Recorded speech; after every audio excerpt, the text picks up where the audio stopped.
Même si c'est la fin d'une histoire, ce n'est pas la fin de notre aventure. Constant est là pour nous guider dans nos derniers moments. Comme cette visite à Ganvier, cette cité lacustre. Pour l'atteindre, passage obligé dans la pirogue. Tout le monde n'y est pas à son aise, n'est-ce pas Audrey? Mais, au fait, vous saviez que Ganvier était composé de 3200 habitants et qu'elle a été construite au XVIIIe siècle pour permettre à ses habitants de fuir la guerre? Non? Eh bien moi non plus, avant de découvrir ces fabuleuses architectures sur pilotis. Ensuite, nous nous rendons au temple des Pythons à Ovida. Séquence frisson garantie. Et hop, nous voilà tous avec un drôle de collier, froid et écailleux.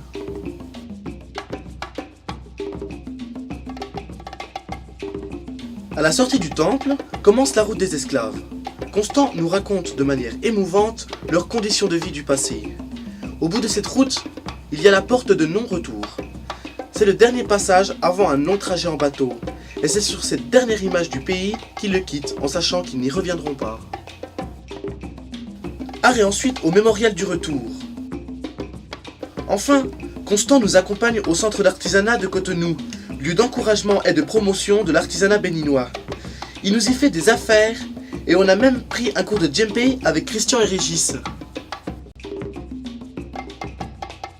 Avant de monter dans l'avion, je pense qu'on avait tous cette image, quand on a quitté Abomey, tous cette image de tous ces enfants, les dadas, contre cet arbre en train de... Voilà, on était tous tristes, il y avait une grosse tristesse à ce moment. Je pense qu'on avait fait au moins moi, j'avais l'image de cet arbre avec tous les enfants en train de... triste et en train de pleurer. Concernant la gestion du groupe, c'est vrai que, comme on a dit tout à l'heure, ça a été facile parce qu'on avait une... moi j'étais vraiment étonnée de voir des jeunes si matures, si responsables, si soudés. Les travaux évidemment aussi. Ouais. La motivation pour les travaux.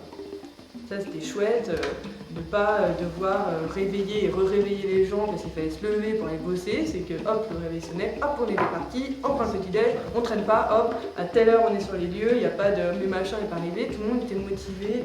Ça s'enchaînait, c'est clair. Ça, il y a eu des bien. petits moments moins bien, mais ils ont su y arriver tout ça. Ouais, nous sur Pénélope, en tout cas elle a été là.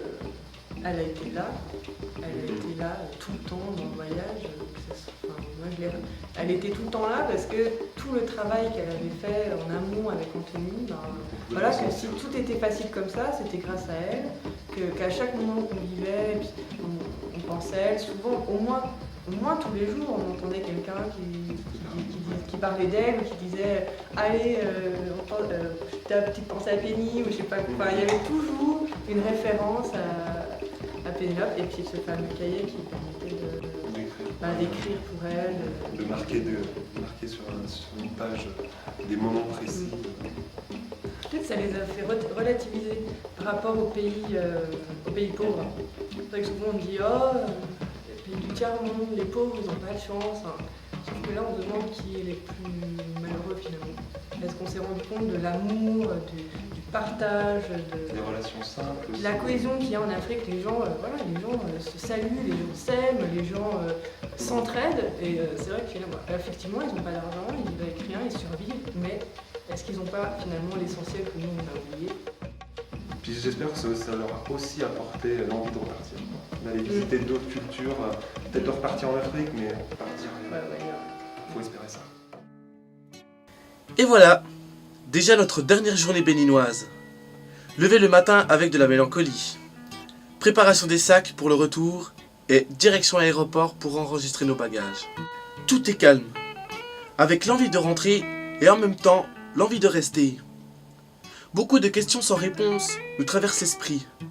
Journée sur la plage, au bord de l'océan, sous une paillote. Pique-nique improvisé et après-midi à faire des jeux pour se changer les idées. On essaye tous de faire en sorte de bien profiter de cette journée, mais toujours avec le regret que ça soit la fin. Sable, soleil, plage, mer. Tout ce paysage nous enchante, et à la fois, on sait très bien qu'on le reverra peut-être plus. Et ça nous rend triste. Après cette journée calme, on quitte la plage béninoise afin de retrouver Constant et Mamie pour un dernier repas avant de repartir. Le repas, lui, il se fait dans le silence. Et de plus en plus d'interrogations s'installent en nous. La condition des filles va-t-elle changer? Est-ce qu'un jour on les reverra? Comment allons-nous vivre le retour français?